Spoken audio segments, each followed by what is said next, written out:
Hey everyone. So Bitcoin and Ethereum, rocky road for the past couple of months, and it's depreciated in value. But the DeFi space, as I've said before, has maintained pretty strong, and volatility is its best friend. So what's the long-term horizon for this industry in 2022? Find out in our latest podcast.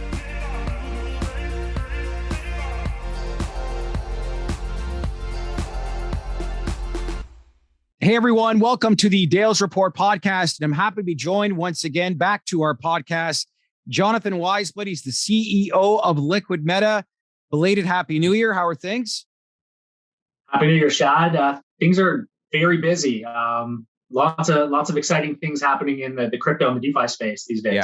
Yeah, for sure. What's your sentiment right now? Because I know market, crypto, everything's a little slow. Everything's a little stale right now. But most people that I know within this space are not overly concerned with how the market's performing right now, because we saw huge growth in total value locked within this market. It was a huge number back in December, and we've seen it pretty much stay steady compared to, like, say, Bitcoin and Ethereum over this market correction, so to speak. But what are you hearing right now, Jonathan, that gets people to say, okay, you know what?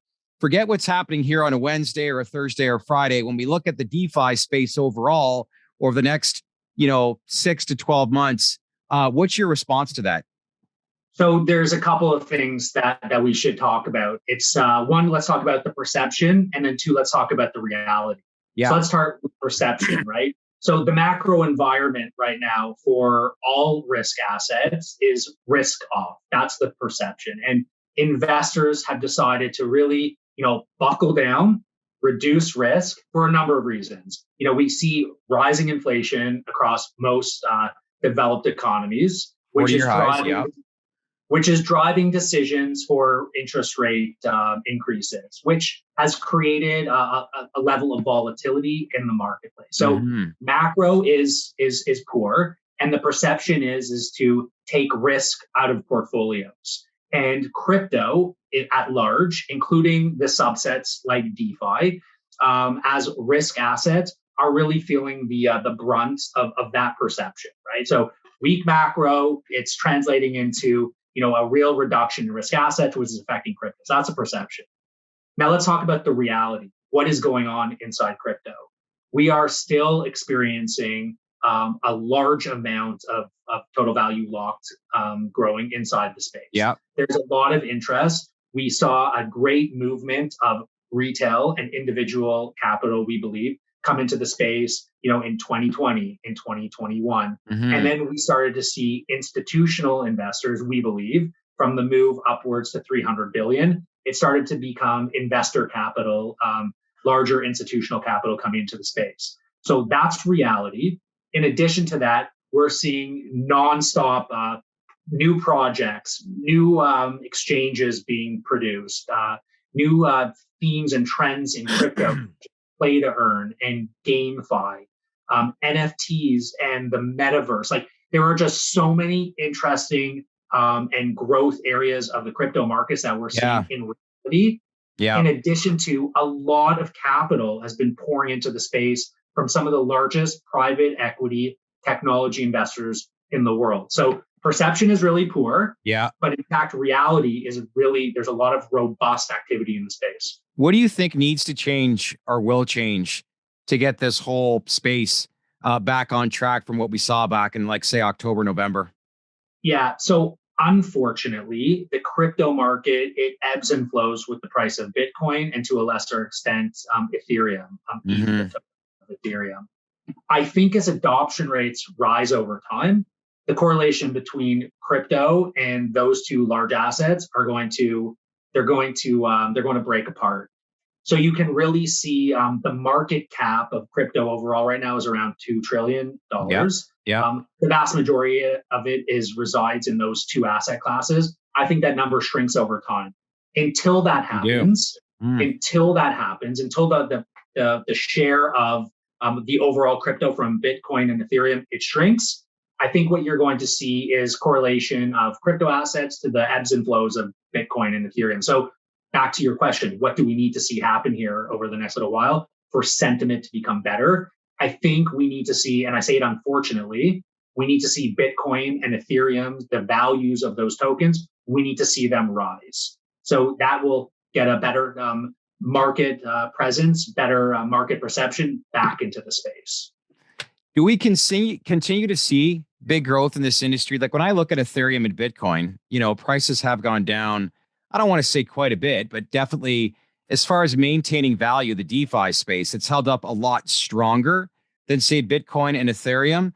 So is the industry dependent? As you said, the prices need to obviously rise to obviously have a complement to how the DeFi space performs. But is volatility DeFi's friend, would you say? Like how important is it that the industry performs well based on Bitcoin and Ethereum's performance? It's a great question that you propose, whether or not volatility is your friend or your enemy. So it depends on how you're operating inside DeFi. The way Liquid Meta does it, we believe that that volatility is our friend. Right. And the reason I say that is because when we are deploying liquidity across the various exchanges inside decentralized finance, we are trying to mostly reduce our exposure to the underlying tokens. When we are using liquidity in the form of a trading pair, and we're using a stablecoin and a volatile layer 1 token, we're trying to reduce almost all of our exposure to that layer 1 token. So the layer 1 token, for example, Solana, Sol, which is the token for the Solana ecosystem. Yep. Solana can rise and it can fall, but Liquid Meta is trying to really reduce its exposure to those price fluctuations. So we believe volatility can be our friend. And if we peel back the layer of the onion even further, as volatility rises, it increases the amount of trading activity inside decentralized finance. And trading volumes, as they rise, so do our transaction revenues that we are collecting as part of our process of supplying liquidity across exchanges. So volatility, we believe, can be our friend. Let's go back to the month of January for the 31 days of the month. Yeah. And remember, crypto is a 7-day-a-week, 24-hour-a-day operation. The markets were incredibly volatile. So we saw the price of BTC and ETH, remember those two very important crypto assets, they declined by 20 and 30% respectively over that period of time. So the biggest chunk of a $2 trillion market just declined 20 to 30%. The other assets that we track and follow, they declined anywhere from 40 to 80%.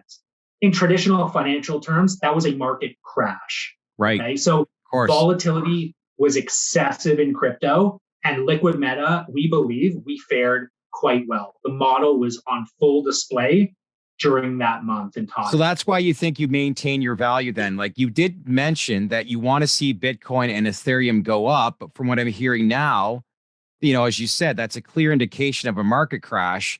However, with the volatility that's in play, I look at that as a very productive month, would it not? So the month gave us a lot of information. Okay, so for most of the months that we've been operating as liquidity mining company, we haven't seen that type of extreme volatility. In fact, they are few and far between in my experience watching this market. However, I think that going forward, you want to manage your business with the anticipation that volatility can be a recurring issue. Right. And we're doing that at Liquid Meta. The problem that we are having, I think, overall in the marketplace, I guess to a lesser extent with LM, is that LM's a public company and we have traditional shareholders in our company. The reality is that our business is doing well, but sentiment across the industry is poor. What's going to help sentiment in the business is if Bitcoin and Ethereum, if they rise. And I say that, and I say it unfortunately. I get it now, yeah. You don't want the merits of an entire industry based on the performance of two components of the asset class. A company in a new industry targeting basically a publicly traded company, targeting, let's say, historic investors versus, say, younger investors that are very much involved into the crypto Ethereum world. However, when household names target a mainstream audience, it obviously benefits few on the capital market side, correct? Yeah, I agree with that completely. So again, We would like sentiment to return, and that is going to come with the rise of the two major tokens, Bitcoin and Ethereum. As that happens, even though that's going to, our business will remain fairly status quo, we would like the sentiment to return because we'd like the value of our business to rise in order for us to, to carry out our business model.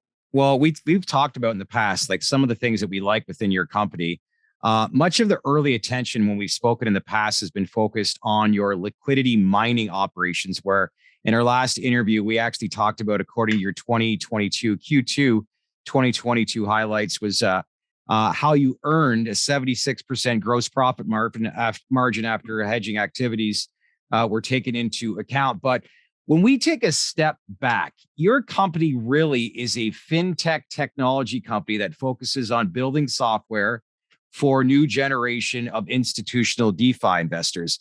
So walk me through your plan to execute this in conjunction, obviously, with your mining operations.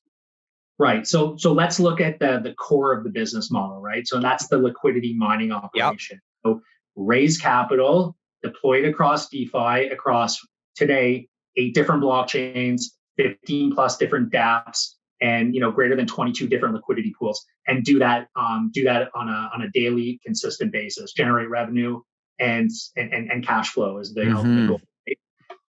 But how do we do that business better? How do we do it more efficiently? How do we automate the process? So that's where that fintech and technology component, it really comes into play. So Liquid Meta, in addition to running a liquidity mining operation set 24 hours a day, 7 days a week, 365, we are investing capital into building software and tools and technology products to maximize the efficiency of the business. For example, one of the products or modules that we built for the Meta Bridge is the platform we're currently in construction of. One of the modules is an audit and accounting platform, which is a very interesting component of our business. Each and every day, as I mentioned, we're working across 8 different blockchains, and we're creating hundreds, if not thousands, of transactions. So those are revenue transactions and costs. Okay. It would be almost impossible for a human being or many human beings to collect all that revenue and dump it into a format where we could send off to our finance department, which ultimately goes off to the auditor to produce financial statements. So when we first started the process, Liquid Meta looked abroad across the various DeFi organizations and software companies, looking for a tool that could help automate that process. The technology didn't exist. So our developers, our engineering crew at Liquid Meta, they built this product.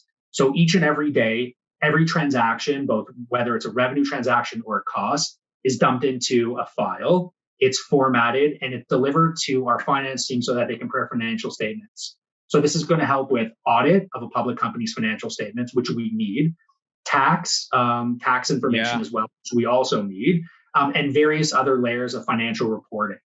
So this back end of our business has already been built, and it's quite robust. So it connects basically all protocols or components within the DeFi space, correct?